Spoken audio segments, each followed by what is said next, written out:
따다다다다.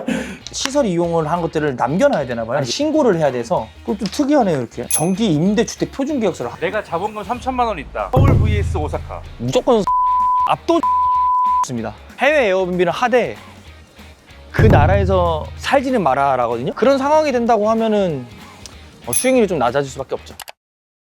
여기는 오사카입니다. 오사카 왜 오셨어요? 오사카에서 한국인이신데 에어비앤비를 한 10년 넘게 좀, 그리고 이런 임대 사업을 운영하시는 분이 계시다고 하셔서 일본에 대해서도 궁금해 하시는 분들이 너무 많기도 하고, 저도 일본을 잘 몰라서 그분한테 들으면서 이제 일본 사정이라든지 일본 현지는 어떤지를 좀 배워보려고 왔습니다. 여기는 니온바시라는 역이고요. 저희 숙소가 여기 있다고 합니다. 우리 오늘 만나러 오신 그 대표님께서 운영하시는 에어비앤비라고 하더라고요. 대표님 만나러 아마 사무실로 갈 것 같은데, 거기서 이제 내용 얘기 듣고 일본에 대해 에어비앤비에 대해서 직접 한번 들어보고 한번 그런 시간을 가져보도록 하겠습니다. 여기인 것 같습니다. 깔끔한 건물이네요. 이런 게 아마 허가증일 거예요. 장기 숙박업소들이 여기 안에 모여 있는 것 같고, 그래서 퍼실리티 네임들이 꽤 많이 붙어 있네요. 아마 이게 관리회사들의 이름이지 않을까 싶어요. 보시면은 이런 식으로 여기 관리회사에서 운영하시다 보니까 다 이렇게 정리를 했어요. 어떻게 체크하고 어디로 이동하고 뭘 타고 오고, 이렇게 하는 게 굉장히 중요한 게 사람들이 최대한 연락을 안 오게끔 만들어야 돼요. 그래서 이것만 보고도 우리가 최대한 체크인을 할 수 있게끔, 이게 뭐 일본이든 한국이든 뭐 발리든 인도네시아든 어디든 이런 식으로 세팅을 해놓으면은 연락할 일이 없어요, 사실. 따다다다다. 슬리퍼를 해놓으시네요. 들어가 보시죠. 화장실, 여기는 그냥 소변기만 있는, 그리고 조만한 부엌, 개인 비품 창고들을 이런 식으로 그냥 간단한 책 이런 걸 만들어 놓고 들어가지 말라. 청소용품이라든지 그런 스토리지로 사용하는 것 같으세요. 이렇게 조그마한 숙소가 나타났고요. 일본 같은 경우에는 이런 것들을 작성해서 달라 그러더라고요. 시설 이용을 한 것들을 남겨놔야 되나 봐요. 신고를 해야 돼서. 그것도 특이하네요, 이렇게. 정기 임대주택 표준계약서를 한글로 해서 넣어 놓으셨어요. 불법이 아니라는 거를 넣으시는 건가? 그러네. 이게 지금 보면은 영어로도 돼 있고 일본어도 돼 있고, 이런 것들을 의무적으로 해놔야 되나 봐요. 체크인 오사카라는 곳의 가이드북이고, 일본어, 영어, 중국어, 그리고 한국어까지 해가지고 이렇게 얘기를 만들어 오셨어요. 인덕션 사용하는 방법, 세탁기 사용하는 방법, 너무 좋죠? 이런 식으로 관리가 되고 있다. 아주 잘 관리를 하고 계신 것 같아요. 그래서 이따가 한번 직접 만나 뵙고 일본에서의 에어비앤비 운영, 단기 숙소 운영을 어떻게 하는지 얘기를 한번 들어보면 좋을 것 같고요. 뭐 에어비앤비 밀리언웨어, 뭐 에어비앤비 리치라고 얘기를 하는데, 대표님 보시기에는 그러면 일본은 무한 확장이 가능한 부분인가요? 요 세 가지 방법으로는 사업은 충분히 할 수가 있다. 단지 중요한 거는 이제 내가 자본금 3천만 원 있다. 서울 vs 오사카. 무조건 서울입니다. 어쨌든 서울이라든지 일본 같은 경우에는 수요보다 공급이 압도적으로 지금 부족한 상황이에요. 서울이라고 해가지고 예약률이 떨어지는 것도 아니고, 일본이라고 해가지고 예약률이 서울보다 월등하게 엄청나게 많은 건 아니에요, 제가 생각할 때는. 그러니까 일본이 또 인건비 같은 것도 엄청나게 저렴해서 비용이 엄청 한국에 비해서 운영 비용이나 관리 비용이 저렴한 것도 아니거든요. 그리고 관리 회사도 꼭 껴야 되고. 그래서 내가 만약에 3천만 원을 가지고 뭐 한두 채 정도로 돌린다라고 하면은 압도적으로 서울이 좋습니다. 여기도 굉장히 보수적인 나라잖아요. 내가 매물들을 지속적으로 받을 수 있고 확장을 계속 할 생각이 있다, 추가적으로. 그게 10채든 20채든 그런 상황이라고 하면은 한국에 비해 더 장점이 있을 수 있지만, 단순히 내가 3천만 원을 가지고 에어비앤비를 한두 채 돌리려고 한다? 한국 사람은 한국에서 하셔야죠. 그게 훨씬 더 편하실 겁니다. 법적인 규제가 일본과 한국이 좀 어떻게 다른지가 좀 궁금하거든요. 제가 생각할 때는 일본하고 한국이, 그러니까 뭐 절차가 훨씬 더 어렵다. 그러니까 외국인의 입장에서 일본어를 못해서 이런 것들이 아니라, 어차피 절차라는 것은 웬만하면 다 대행을 맡길 수가 있고, 내가 직접 절차를 처리하는 것들은 어렵더라도 다 할 수는 있어요. 절차적인 어려움에서의 그거는 그렇게 크게 다르지 않다. 다만 이제 우리가 외국인으로서 여기서 이제 사업을 진행하려고 하면 일본에서 뭐 사업자 등록이라든지, 그러니까 법인 사업자 등록이라든지 뭐 비자 문제, 그런 행정적인 절차분들이 조금 더 품이 더 들어간다 뿐이에요.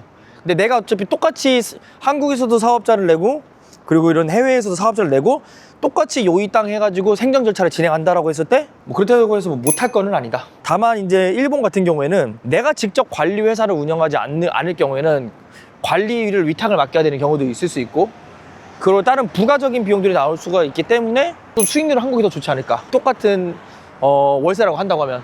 그 제가 볼 때 숙박률, 그러니까 어큐펜시 점유율도 엄청 큰 차이가 있을 것 같지는 않아요. 이제 오사카 같은 경우는 관광객이 엄청 더 많잖아요. 그쵸. 사실 인구로 따졌을 때 그렇게 따지면 공실률이 더 적을 거라고 생각이 좀 드는데. 공신주는 사실은 이렇게 내가 감으로 보는 것이 아니라 데이터로 판단을 해야 돼요. 근데 데이터로 판단을 했을 때 일본이 사실 좀 더 낮게 나오긴 합니다. 근데 오사카는 제가 찾아보지 않고 도쿄에 비해서는 도쿄는 한국보다 점유율이 조금 더 높긴 해요. 근데 이게 뭐 20%, 뭐 15%큰 차이로 점유율 차이가 나는 게 아니라 결국에는 5%에서 10% 내외로 차이가 나는데 그러면 그냥 어떻게 내가 하기 나름이에요. 내가 얼마나 좋은 입지에서 SEO 설정이라든지 내가 얼마나 잘 세팅을 해놨느냐에 따라서의 저는 뭐 약간의 변수지 엄청나게 유의미한 그런 점유율의 차이가 날 거라고 생각하지 않습니다. 초기 비용 비교를 했을 때는 어떻게 또 일본이 좀 덜 드는 거 아니냐는 생각이 조금 들기도 일본이 더 듭니다. 한국에서의 초기 비용이라고 하면은 사실은 보증금밖에 없어요. 보증금 인테리어 비용이거든요. 근데 일본 같은 경우에는 보증금 개념은 뭐 있는 데도 있고 없는 데도 있다고 합니다. 근데 보증금 외에 따로 들어가는 뭐 수수료라든지 그리고 뭐 건물 집주인한테 줘야 되는 이런 것들을 막 줘야 된대요. 그런 부분을 보면은 일본도 투자 비용이 막 적진 않다. 근데 이제 어쨌든 간에 무한적인 확장을 봤을 때는 일본도 가능한데 어쨌든 간에 난이도상으로는 한국 못지않게끔 발품을 좀 많이 팔고 저는 이제 해외 에어비앤비를 가르치는 사람 입장에서 저희 기본 스탠스는 이거예요. 해외 에어비앤비는 하되 그 나라에서 살지는 마라라거든요. 일본 같은 경우에는 내가 여기서 직접 관리회사를 운영하면서 내가 비즈니스를 진짜 할 게 아니라고 하면은 당연히 관리회사에 위탁을 맡기게 될 거고 그런 상황이 된다고 하면은 수익률이 좀 낮아질 수밖에 없죠. 정말 부동산 매물을 구할 수 있을 능력만 된다면 여기 관리회사 저기 관리회사에 맡겨버리면 된다는 얘기인데 근데 내가 돈을 더 벌고 싶어 라고 하면 내가 여기서 관리회사를 찾아서 여기서 비즈니스를 해야 된다는 거죠. 그러면은 이제 오사카 하지 마라고 사실 그렇게 들리는데. 아니요. 좋죠. 한국어도 가깝고 내가 좋은 매물만 구할 수 있고 그리고 어차피 운영이야 관리회사에 맡겨버리면 되니까 오히려 확장을 해야 된다고 하면은 한국 같은 경우에는 확장이 아예 막혀있는 상황이기 때문에 대체적으로 오사카밖에 만약에 없다면 그리고 내가 오사카에서 할 수 있는 능력이 있다면은 오사카에서 하는 게 좋죠.